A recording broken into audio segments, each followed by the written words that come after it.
So I'm at one of the Heather Hills farm sites. So they have 37 to 40 sites around here. So this is one of them. Just want to see some honey and bees.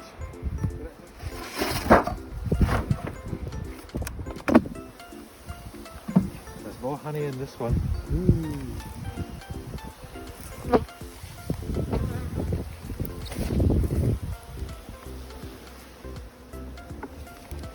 So if you would take one out, they're not gonna of course we are disturbing them now. Gonna disturb them, yeah.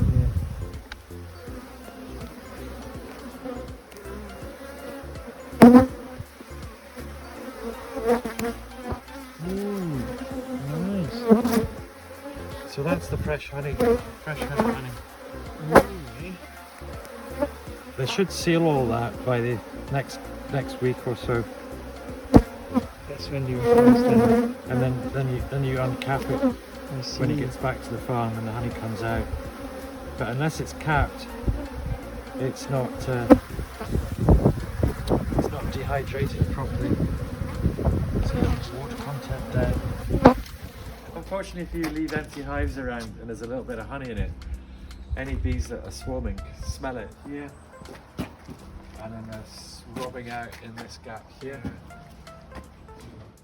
That's what foundation looks like. Yeah.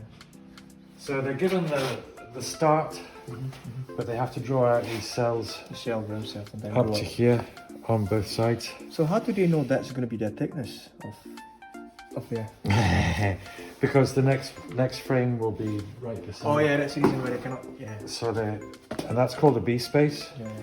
So the reason the lugs are on there is so the bee can get in between. In and out. Yeah. If you did that, then the bee couldn't get through. And then this is a queen excluder, and these bars are just the right size for a worker bee to get through, but the queen, which is slightly bigger, can't get Yeah, they through. can't go through there. So it means that when you put those crates on the top, you don't get eggs in with the honey. Yeah. So it means that you can take the honey away and you're not taking all the bees. The technology's not really changed. Yeah. So there's a couple of steam blades there.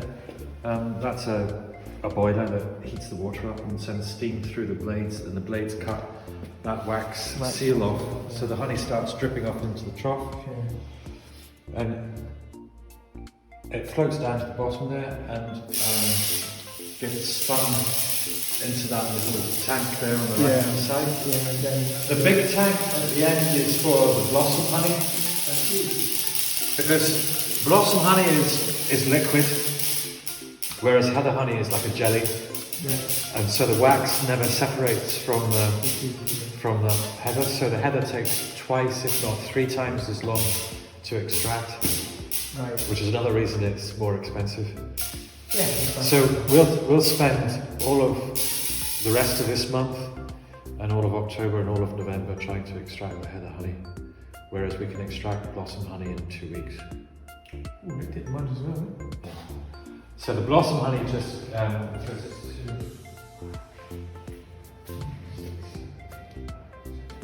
12 times 6. Yeah, you get 72 frames at a time. So you just put a slot at the end. Yeah, vertically. Yeah. And it will spin one way and then spin back the other way. Because the honey's warm, it's quite liquid, and all the foreign particles float to the top. So we don't need to filter it.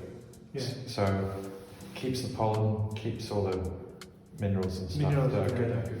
You let the honey settle for about a month, and it goes into its natural state. So if it's blossom honey, it goes set. If it's heather honey, it goes set as well. But and then if you were in the Mediterranean and you were doing orange blossom or something, it would just stay clear, stay running.